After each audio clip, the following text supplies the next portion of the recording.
We mentioned on the show yesterday that a Trump-appointed judge who was deemed to be basically unqualified by the bar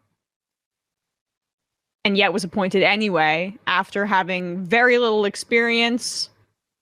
She's Just in her keep that 30s. in mind when Democrats try to place somebody on the Supreme Court and Republicans talk about experience and qualification. And LSAT scores? Yeah. Where was this judge's LSAT scores? She was like in her early 30s, essentially, and ruled that because masks don't sanitize you, we don't need to use them, as if there's some sort of sanitization bar as established by legal precedent. It was insane.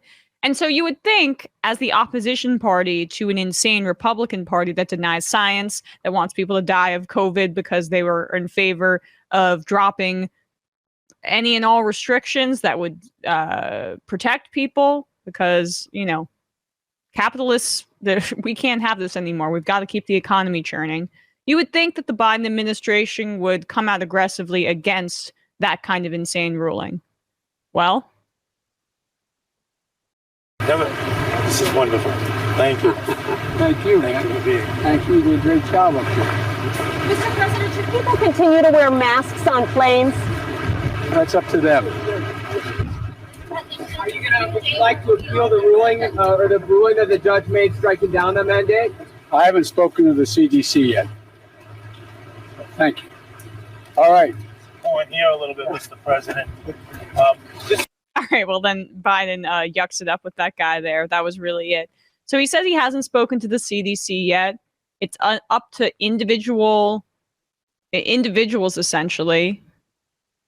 But I think he means when he says it's up to them, it's up to the individual airlines. So it's up to individuals on the airlines if they want to wear a mask. Doesn't matter that this is not like a personal choice about what you want to dye your hair color. What your hair color is going to be if you're going to wear jeans or leggings today. No, this is about a mitigation effort that affects everybody in that enclosed space on the plane, on the bus, on the train, in the Uber, etc. This affects other people. Your masking is not an individual act.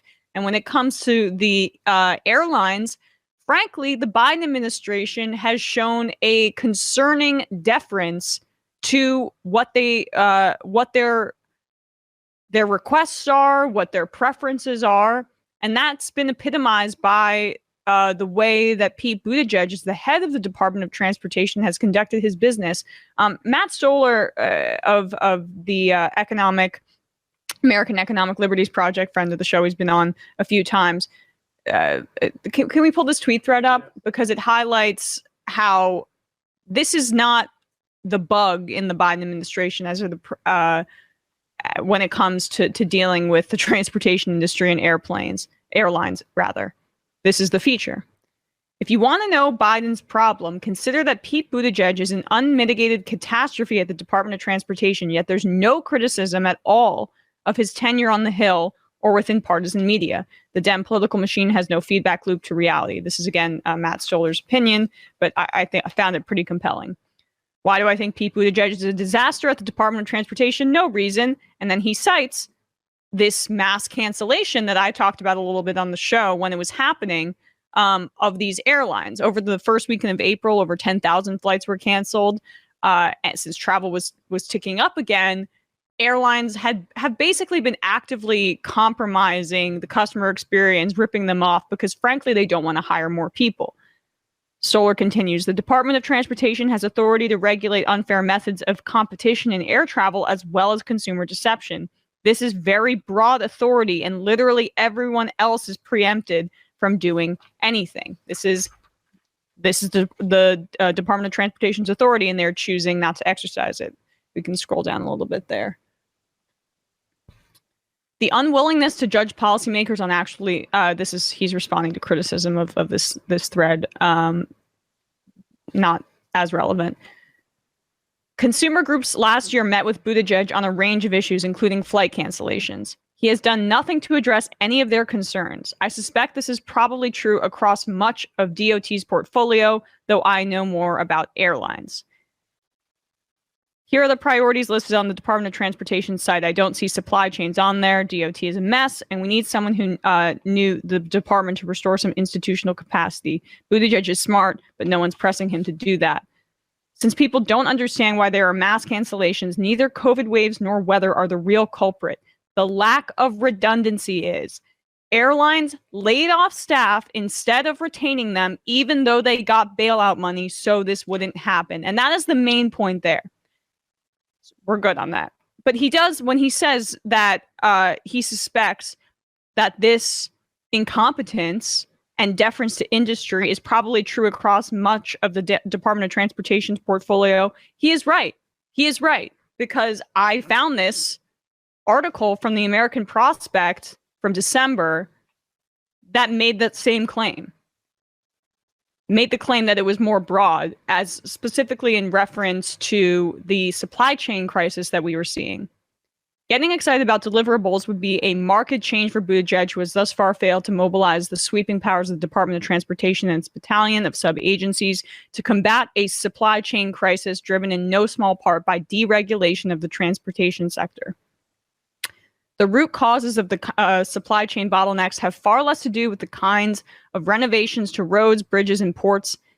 In President Biden's recently signed infrastructure bill, legislation Buttigieg has seized on as a personal accomplishment and used as an opportunity to shake hands with the senators whose support he'll likely be hoping for come 2024, and far more to do with the lack of oversight of corporations now profiting off the mess.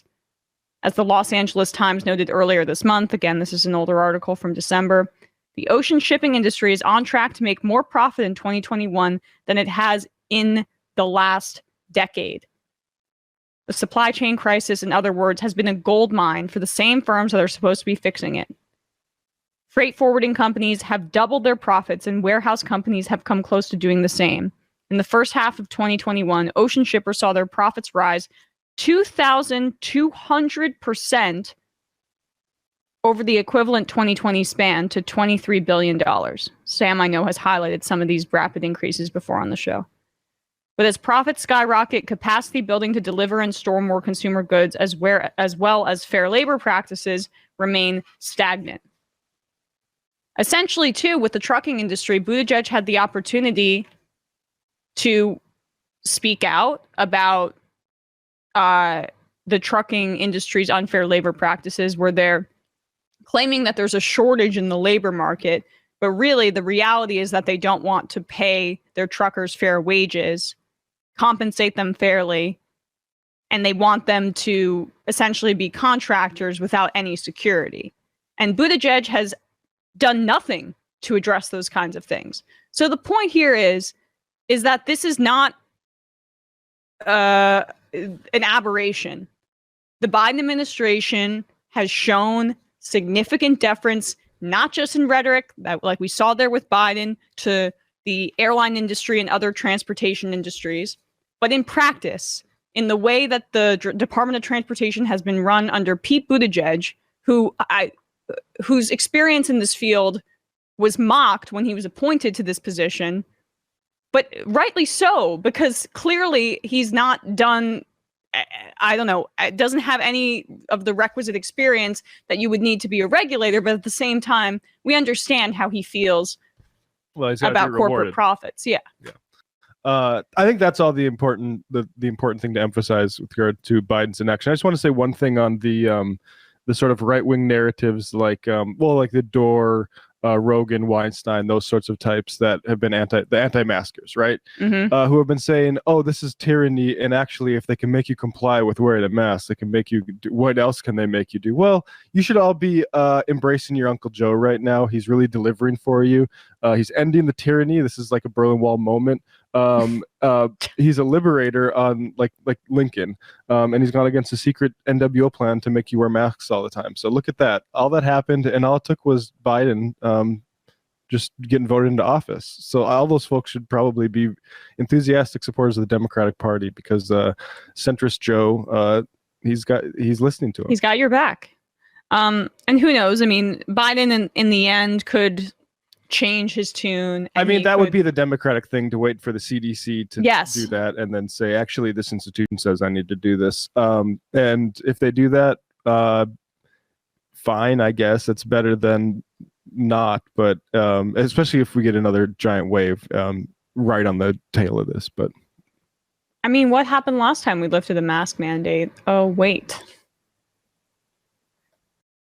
It seems insane to me. And it'd be one thing, like, and that's the thing about, like, it doesn't pay the people who have been saying this is just a cold. What should be happening right now is the only way that this sort of makes sense to me is in a world where we've decided, oh yeah, because this thing is so prevalent and endemic, we're just going to extend healthcare to everybody. Yeah. But go out and get sick and get the economy running. And if you get sick, you got free healthcare. But no, it's just a cold, so we're just going to go back to the status quo.